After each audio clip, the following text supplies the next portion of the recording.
Hey guys, in this Helpisode, I sit down with Ashlie Mardis. She's known as the Redhead RDH on Instagram. And she has a great story. She's been a dental hygienist for about 4 years. She has a long dental journey to becoming a dental hygienist as a dental assistant, and she's even been a CNA. Her heart is in public health, and she has taken the time to talk to students, new graduates, and current students just to give some of her own perspective and advice on her journey. And maybe you'll be able to relate to some of these challenges that she faced early on when she first graduated, and even some of the challenges she faced going to school and during school. So if that's something you're interested in hearing about, stay tuned and listen in. I hope everything's going well for you.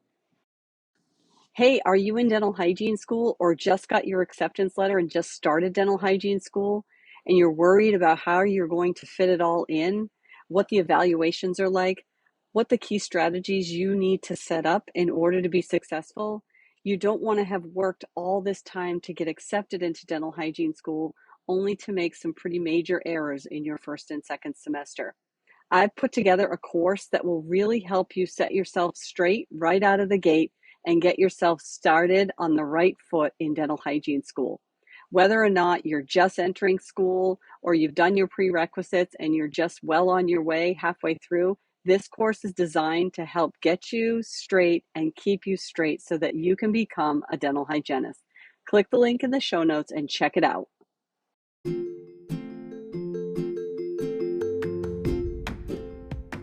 Hey everyone, welcome to the Happy Flosser podcast. My name is Billy Lunt. I am your host, and I am here to talk to you about all things dental hygiene to support you on your journey through the dental hygiene program. Welcome, so glad to have you.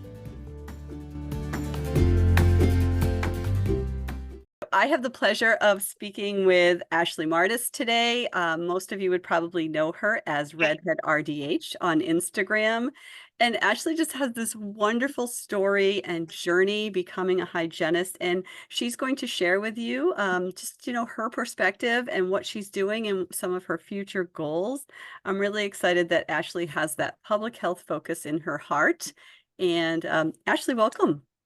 Hello, thank you for having me. I'm so grateful to be on your podcast. I would love to share my journey a little bit. So my journey started as a dental assistant in 2008.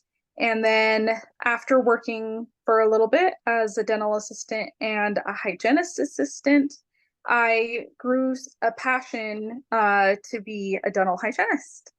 And I got married and I had my children. And with taking all the prereqs and going to school part-time, I finally became a hygienist and graduated in 2020.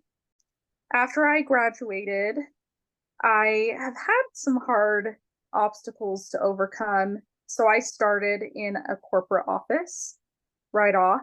And not all corporate offices are bad, but my experience wasn't as fortunate as some others. And what I learned the most from this job is not to let others dictate your boundaries as a healthcare professional and to put the patient first above money. And I have learned a lot from that experience. I did work with a really great dentist. So it wasn't the dentist and the team, it was more of the higher ups that made it difficult for me.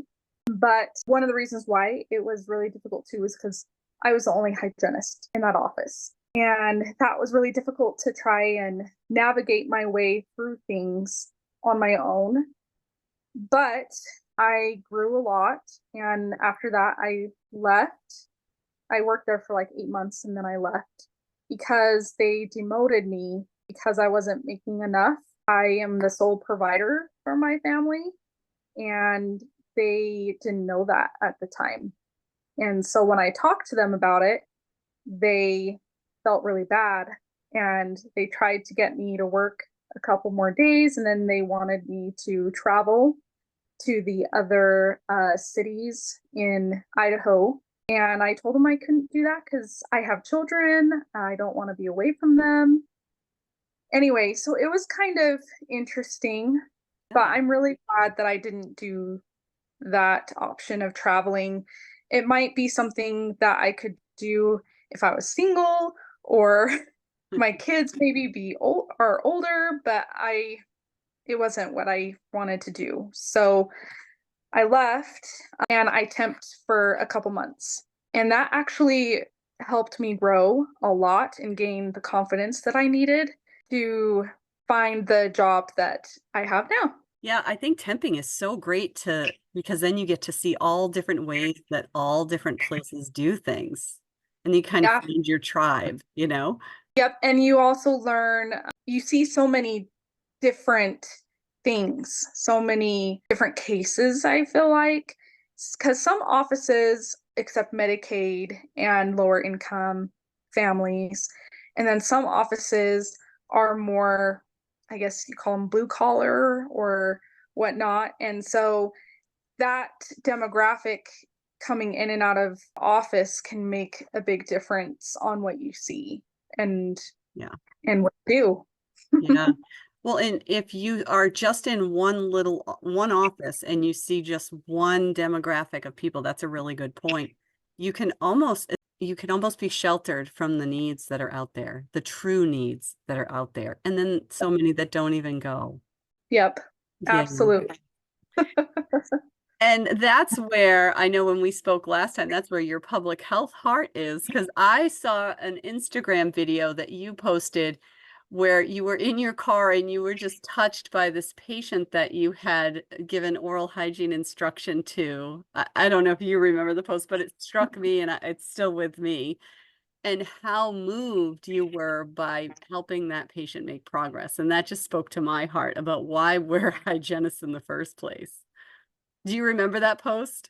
I do, and I'm assuming it was the one about the patient that hadn't ever really brushed and flossed Yes. before. Yes, that's where my public health passion comes in because in order to really understand these patients that struggle with brushing and flossing and never doing it before, you kind of have to understand what they're going through and how that happened.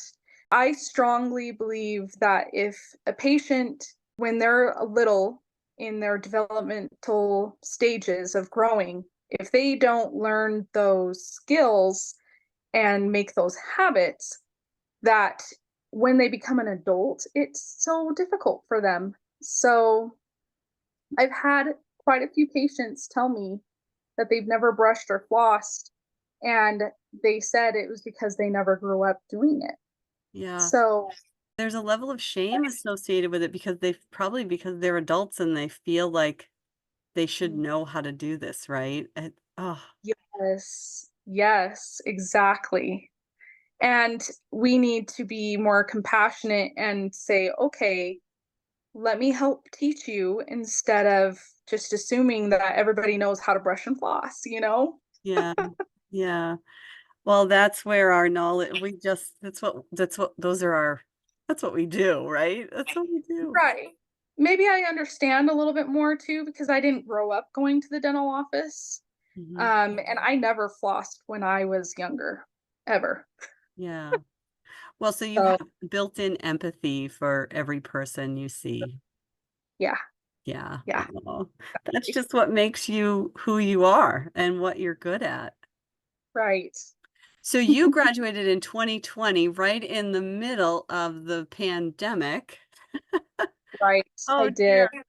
And so how has what would you tell a graduate? So since it's May and all of the students are graduating, what would you say to them for their first year? Oh, I would say hang in there, be patient with yourself and give yourself some grace, some pointers to maybe help you outside of school when you're in clinical practice. I would maybe talk to the dentist and tell them I'm a new graduate. Is there any way we can put like a little buffer time in between patients so I can make sure I'm staying on top of my notes, or at least can recuperate and make sure I have everything, to give you more time where you don't know where everything might be, or you need to clean the equipment a certain way or get used to certain policies or procedures that they might have in their office. And then I also would recommend that you find a sequence,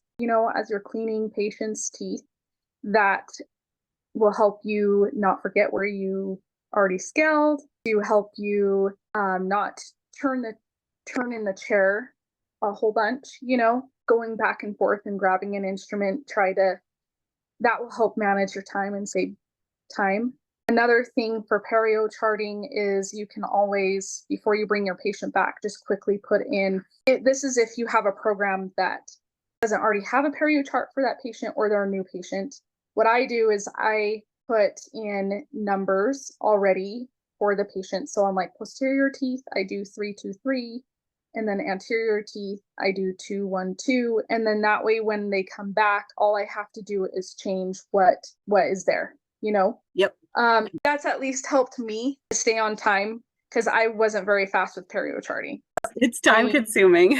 It is very time consuming, especially if you have to do it by yourself and you don't have an assistant or somebody to help you. So Yeah. in my experience, I just never really had much support in with perio charting. I didn't really have any assistants that wanted to learn how to do it or front desk that wanted to come and help me. So I've just decided, okay, I'm just going to get good at doing it myself. And now I'm super fast at it. And it just comes with practice. Yeah. So So, what is your sequence, Ashlie? I'm curious just so that we can compare, because I know my sequence. I do it the same way every patient every time. okay. So I start with the anterior teeth and I start at clock position, 12-1. Hmm. And then after I do the anterior teeth, then I grab my sickles and I stay at 12-1 and maybe go to 11, depending on the patient, to do the surfaces away from me on the posterior teeth. Then when I'm done with that, then I move to clock position 8, 9, and I'll do the surfaces towards me on the lower anteriors and then on the posterior teeth. So sometimes I change it up here and there, but usually that's what I do. That's so I do the exact opposite. Isn't that interesting? Oh, really? So I start and I do all the surfaces towards me in the posterior. So I'm at Okay. 9 o'clock and I do upper and lower right towards me, upper and lower left towards me, and then I have the patient turn. I stay in the same, I go to 11 o'clock and I do all the surfaces away. And then I do the anteriors last. Uh, you know, that's what I've always done too until recently I started doing the anteriors first. And I felt like as a new grad, the lower anteriors are usually always the hardest because they have the most harder. Hmm. So I'm going to save the hardest part for last so I have the most time for last. And I don't know, but recently I've switched it up and I've done the lower anteriors first. And for some reason, I feel like I'm a little faster. I don't know why.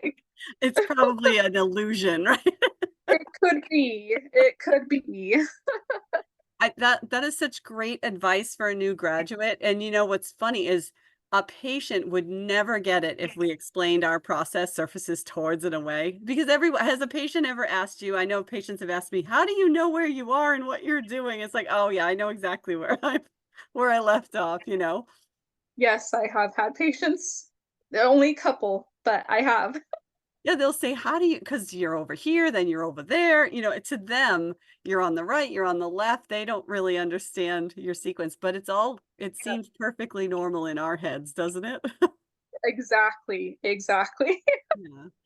So I Uh, love what you said when you were talking about your first experience in corporate, which I've had a great experience with corporate. So I'm really sad to hear that you didn't. And it does matter on the dentist and the way the business model is. So every one of them is different. And it's probably just like private practice, every one of them is different. So you said putting the patient first. And I just love that because to me, that is the best thing you could say to a new graduate. If everything you do puts the patient first, then everything you do is done well. Exactly. Yeah, Yep. that's And you can have a clear conscience, you can go to sleep at night knowing that you took care of the patient and weren't selfish or did what somebody else wanted to do because they're being selfish about something. yeah. So whatever helps you sleep at night, I recommend doing that. Oh, that's such good advice, Ashley. That's good advice. Where do you want to see, because here you are, you got into this profession, you're still, still considered a new grad, right? So under 5 years. Where do you see the profession going? Where do you want to see the profession go in another 10 years or when you're doing it as long as I have, which is a long, long time? Okay, well, to see myself, I think I would love to do more public health in dental hygiene. I've always thought about doing mobile hygiene, Mhm. possibly going into patients' homes. I worked as a CNA and before I became a hygienist because I wanted to see if maybe I might want to be a nurse.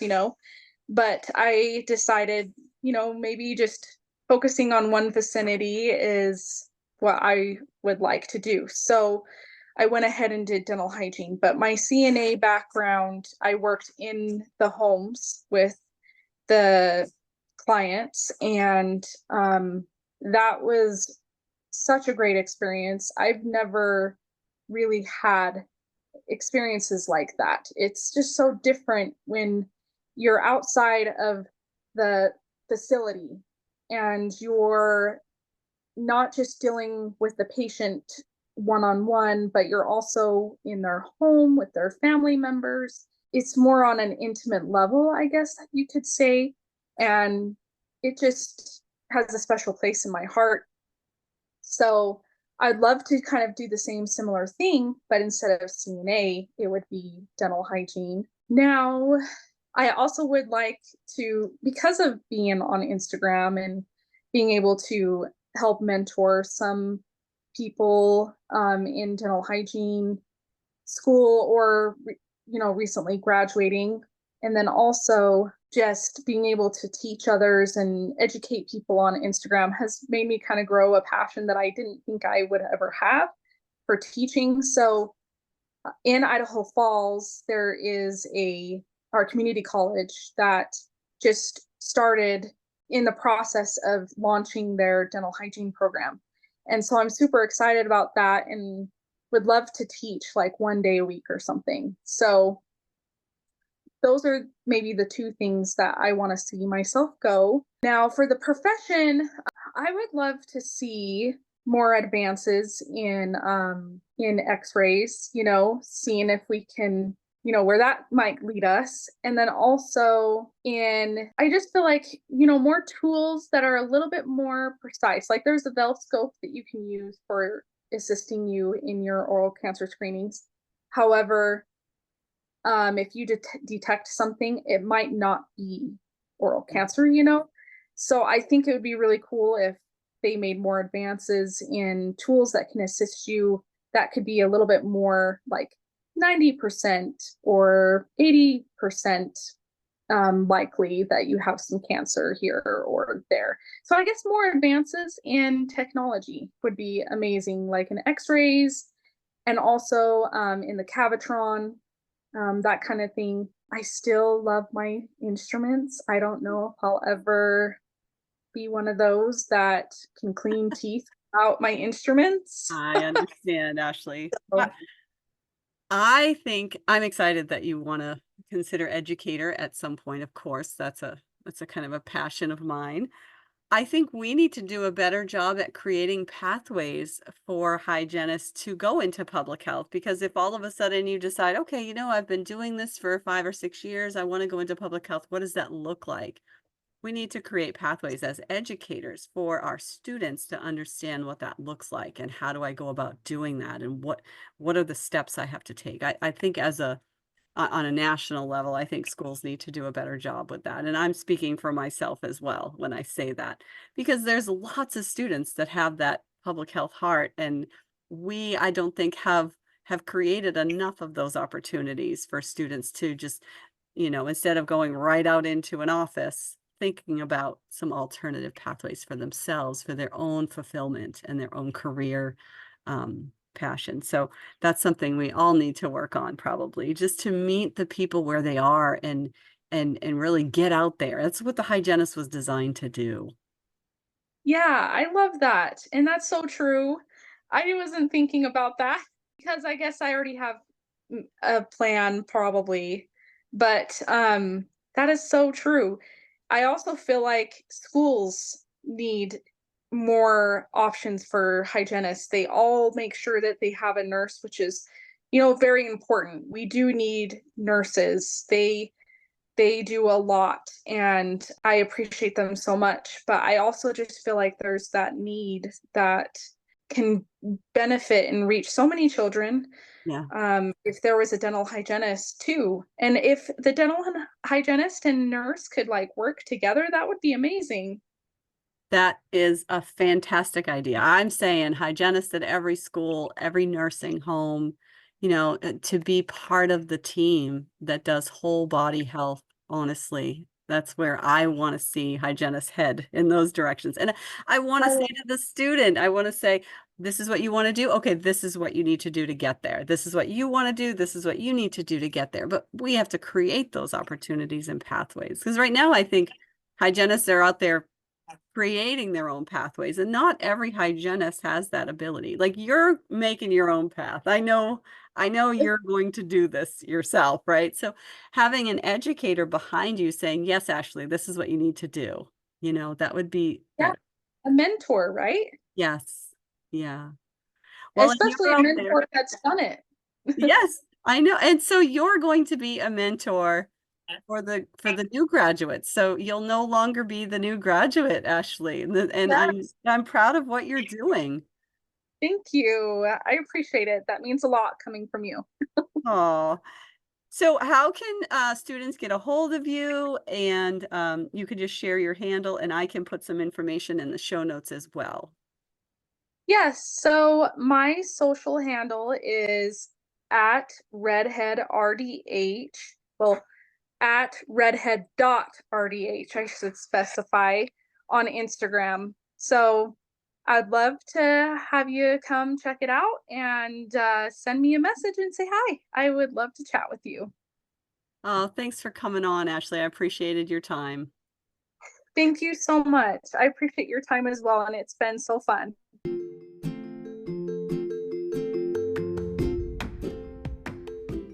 I would invite you to send me any questions that you need answered. Questions come up when you listen to this podcast. I have a link in the show notes, and I'd be happy to answer any questions that you have. Also, I would appreciate a review if you have time to leave one. Thank you so much.